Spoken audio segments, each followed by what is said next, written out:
So you want to grow your business, but let me take a wild guess at what your day looks like. You wake up, grab your phone, and spend the next 30 minutes scrolling through Instagram, convincing yourself it's market research. And then you drag yourself to your desk, fire up your laptop, and waste another hour watching videos on how to be productive. Sound familiar, right? Well, listen up, because it's absolute BS, and it's time to cut it out. Today, I'm going to reveal 7 insane productivity hacks that will transform your business and your life. And I'm not talking about fluffy, wake up at 5 a.m. journal crap. This is the real deal. The stuff that took me from a broke kid in my parents' garage to running a 7-figure empire. Now, I want you to know that I'm coming up on my 8th year as an entrepreneur, and I've tried every productivity hack, morning routine, game-changing app out there, and I can genuinely, from the bottom of my heart, tell you what works and what's a complete waste of time. So let's dive in. Here are 7 productivity hacks you need to implement right now if you want to actually grow your business. Listen up, because this first hack is going to blow your mind. It's called systems thinking, and it's the difference between grinding your life away and building a real empire. And here's the truth bomb: 94% of your problems in your business are systems driven, not people driven. Let that really sink in for a second. You're out here trying to motivate yourself, watching inspirational videos, when what you really need are bulletproof systems. And I learned this the hard way when I first started. I was that idiot working 20-hour days thinking hustle was the answer, and I was busy as hell, but I was broke as fuck. And then it hit me: I needed systems, not more hours. So here's what you need to do. Step 1 is write down every single task that you do in a week. And I mean everything. Every 10 minutes, we're going to set an alarm on your phone that fires. And every time that fires, you're then going to write down what you did in those last 10 minutes prior to the alarm going off. And when you write these down, what you'll have is a system where you can't lie to yourself. And it seems to be extreme, but you really have to do this for an entire week. And if you do this for an entire week, you're going to then be able to move to step 2. The second step is that you need to look at your list and ask yourself, can I create a system for this? And you might find things that can be easily replaced by a process that can be set up digitally, or with a step-by-step process that you can assign someone else on your team or hire out. So start with the most time-consuming tasks and then systemize them. So the way that you can systemize them perfectly is to use tools like Trello, Asana, Notion to document your systems in. And when I implemented this, my business exploded, and we were talking about a 5x growth in 6 months. And the best part, I was working less than ever. Now, I know what you're thinking, but Eros, I'm a solopreneur, I don't need systems. Bullshit. If you're a one-man army, you need systems even more than anyone else, and it's the only way that you can scale. So here's your challenge. Pick one area in your life or business this week. Maybe it's content creation or client outreach. Create a detailed system for it, and I'm talking step-by-step, idiot-proof instructions, and then give this to somebody else. Do this and watch your productivity skyrocket. Alright, next up is environment design. And no, I'm not talking about feng shui or some hippie shit. I'm talking about creating a space that's designed for peak performance. Here's the cold, hard truth. Your environment is either working for you or it's working against you. And there is no in between. If you're trying to build an empire from your bed with Netflix playing in the background, you're fucked. And I used to think I could work from absolutely anywhere, coffee shops, abroad, here, there, my bedroom, wherever. And guess what? My productivity was trash. So I made a change, and here's what you can do to change your environment also. Firstly, we need to designate a specific work area. Even if it's just a corner of your room, I personally prefer an office or an area in the house that is anywhere but the kitchen or the bedroom, where it has the highest distractions. Second thing is to remove every single thing that is a distraction. And I'm talking TVs, gaming consoles, even books, absolutely everything. Add things that boost your focus, and for me specifically, plants, lighting and smells work perfectly.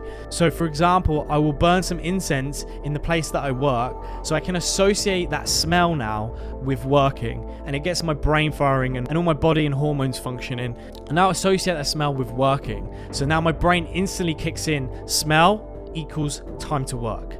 I also have my office fully kitted out with Philips Hue, set with a high intensity blue light throughout the day, which also signifies to my eyes and brain that it's time to work, it's daylight. And then I slowly warm up that light near the end of the day up until sunset. The third thing that if you have the opportunity to do is set a consistent temperature. I keep my room temperature around 19 to 21 degrees, so it's cold enough to keep me working, but not warm enough to make me sleepy. But you just need to find out what works for you. So the impact was insane. My focus doubled overnight, and suddenly getting in the zone wasn't a struggle. It was automatic. Now, I can already hear the excuses, but Eros, I don't have the space in my home. I live in an apartment, I live in a small flat, etc, etc. I don't want to hear it. I don't want to hear it. You don't need some fancy setup. You need a dedicated space that screams, it's time to fucking work the moment you step into it. So here's your challenge. This weekend, I want you to completely overhaul your workspace. Be ruthless with it. And if it doesn't contribute to your success, it doesn't belong there. Create an environment that makes working hard the easiest thing in the world. So here's the hack number 3. Let's talk about routines. And I'm not talking about some cute little morning routine you do for a week before quitting that you've seen on YouTube. I'm talking about turning your entire day into a well-oiled machine. And here's the reality check. Motivation is for amateurs. You can't rely on feeling inspired or I don't feel motivated this day to get shit done. I used to be that guy who used to wake up whenever, work whenever I felt like doing something. And my results, well, they were inconsistent as hell. Then I discovered the power of routines. So here is how you can make a killer routine, quite simply. First thing is wake up at the same time every day. Yes, even on weekends, you want your circadian rhythm to be adjusted to the routine, to know when it's time to go to sleep and when it's time to wake up. It will take around 2 weeks for your circadian rhythm to adapt, so it's even more important that you stick it out for 2 weeks at a minimum before you start actually feeling the effects. So step 2 is to block out your day in 30-minute increments. Everything in the calendar needs to be blocked out. From traveling to gym, meditating, showering, lunch, you name it, it needs to be blocked out. How do you think you can work when everyone has access to you so easily because you have nothing in the diary? So step 3 is to put your most important tasks in your peak energy hours. So for me personally, I reserve all important tasks such as client acquisition tasks or anything that moves the needle in my business in the morning up until midday. I then reserve meetings for post-lunch as I know that I don't need as much brain power to go through a meeting. And you will start to notice that you sort of begin to slump in the afternoons, especially if you're a man watching this, as naturally your testosterone is highest in the morning, allowing you and giving you time to work harder and focus more. So schedule the most important tasks earlier in the morning. The final step for this stage is to stick to this schedule like your life depends on it, because it does. This goes back to the previous point of blocking out 30-minute increments in your calendar. And if you're just plain and simply not going to follow it, well, it seems like a waste of time. What do you think? So when I locked in my routine, I was getting more done by noon than I used to in an entire day. And yes, I know routines are boring and I want to live spontaneously, but you know what's boring? Being broke. Routines are the unsexy secret of every successful person that you admire. So here's your challenge. For the next 30 days, I want you to follow a strict routine. Plan it out tonight. Wake up times, work blocks, everything. Stick to it religiously, and it's going to suck at first, but push through. By day 30, you'll be thanking me and leaving a comment on this video. Alright, time for some tough love. Most of you have way too much crap in your life, and I'm not just talking about physical stuff, but digital clutter too. It's time to embrace ruthless minimalism.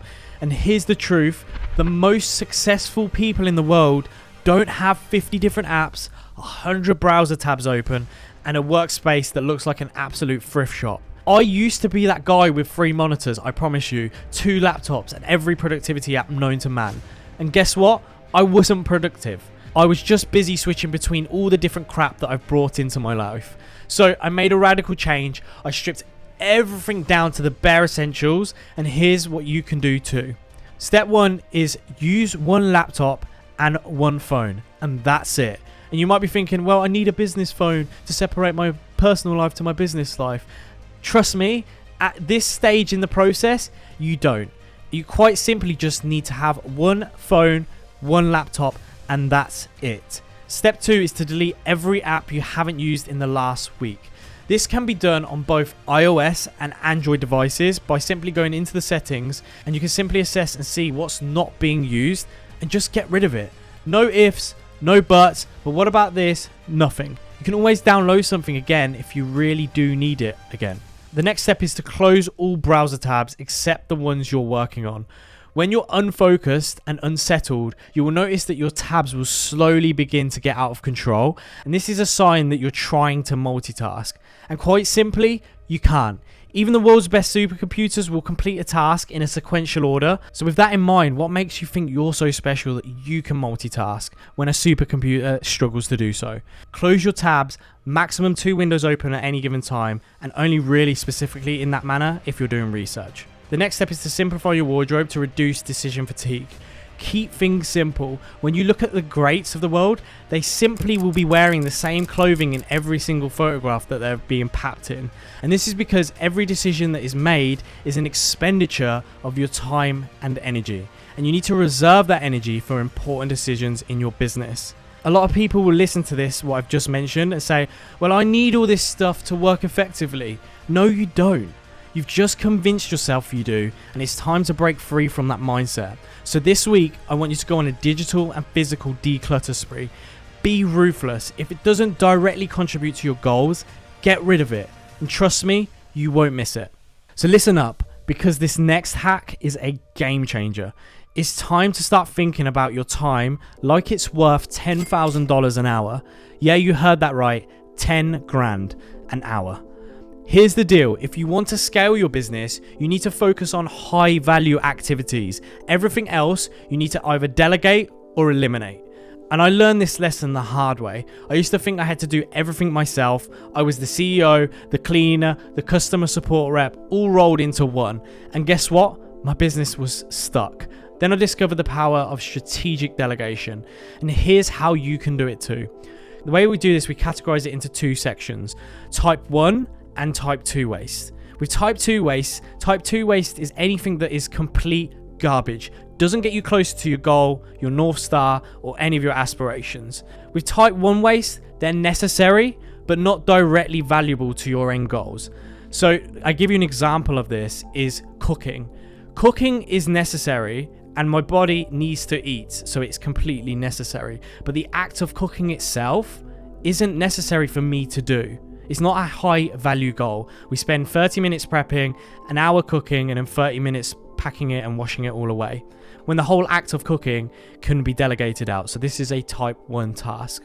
What I want you to focus on is focus on only high value activities that will grow your business. When I implemented this, the results were mind-blowing. I started outsourcing prep meals, a cleaner, and a virtual assistant. And yes, it costs money, but my productivity exploded, and so did my income. Now, I know what you're thinking, but I can't afford to hire people right now.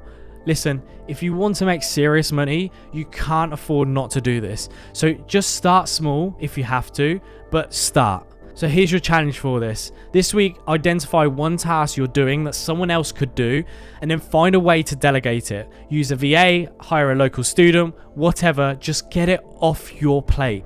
So let's talk about decision making. And no, I'm not going to give you some BS about trusting your gut. This is about reducing the number of decisions you make every day. Here's the cold hard truth. The quality of your decisions determines the quality of your life and your business. But here's the kicker. The more decisions you make, the worse you get at making them. And I used to pride myself on being able to multitask and make a million decisions a day, and guess what? I was making crappy decisions and just burning myself out. So I made a change. I started optimizing my life to make as few decisions as possible, and here's how you can do it too. So remember the point I made earlier, wear similar clothes every day? Well, yeah, I'm serious. I'm going to repeat myself. Wear similar clothes every day. And I know it's the second time I bring this up, but there's a reason for this, as I hear so many people wasting time every day just simply picking out clothes. A second way of doing this is to eat the same meals on rotation. I don't care that it's boring. I don't care that you've ate that last week. It's efficient. So the way that you can go ahead and do this is by quite simply setting up a meal plan for 7 days. Every Monday you eat the same thing. Every Wednesday you eat the same thing. Every Friday you eat the same thing. Whatever day it is, you repeat the meal that you had in the previous week on your meal plan. It's boring, but it's efficient. The next thing is to create preset responses for common requests or questions or any other areas in life. So within my agency, I can give you an example. We created a wiki that has customer questions and queries. And what we got was our customer support to then go into the wiki every time a customer asked a question. If it had already been answered, it'd be simply there so they could copy and paste it and not have to make a decision on how to respond. Secondly, it then minimized the amount of times that my customer support would come to me with questions, allowing me to make more important decisions throughout the day. So here's your challenge for the next week. Pick out your clothes for each day on a Sunday. Use the end of the week as a marker to do this. The second thing to do on the Sunday is to do a meal prep for the entire week if you can't afford to order meal preps. And then lastly is create templates for your most common emails and watch how much mental energy and clarity you will save for the stuff that really matters throughout the day. Alright, so the last hack is here, and those of you who have been able to focus for 15 to 20 minutes throughout this video, here is the secret sauce just for you. And it's all about relentless optimization. And no, I don't mean tweak a few things here and there. I mean constantly, obsessively improving every aspect of your life and business. Here's the truth. Most people set up a system or routine and then never touch it again. And that's lazy. It's leaving money on the table, quite frankly. And I used to think once I had a good system in place, I was set. But then I realized the power of continuous improvement. And now I'm always looking for ways to optimize. So here's how you can adopt this mindset. The first thing is that you need to set aside time each week to review your systems and processes that you've created. Always ask yourself, how can I make this 1% better than it was before? Step 2 is to track your key metrics religiously. I was so surprised when I started consulting businesses on how many businesses do not have any key metrics and don't look at them religiously. You cannot improve what you don't measure. The final thing is be willing to scrap entire systems if you find a better way. The results from doing all of this, well, most businesses will consistently see results because they're consistently looking back and growing on what was working and what was not. Some businesses, we're talking here 10x growth in a space of 18 months. Yes, it's exhausting to do, but at the same time, being stuck in the same place year after year is just as troublesome. So here's your final challenge. Every Friday, spend 30 minutes reviewing one aspect of your business or life. Your morning routine, your sales process, whatever it may be. Find one way to improve it, no matter how small it is. And do this every week and watch your results skyrocket. Alright, let's wrap this up. So you've just gotten 7 productivity hacks that have the power to completely transform your business and your life. But here's the thing. Knowledge without action is useless. People that are crushing it in business aren't the ones watching videos like this and then going back to their old habits. They're the ones who take what they learn and immediately implement them and put them into practice. So remember, success isn't one big breakthrough. It's about consistent, deliberate action over time. It's about creating systems that allow you to perform at your peak day in and day out. So until next time, stay hungry, stay focused, and let's get after it.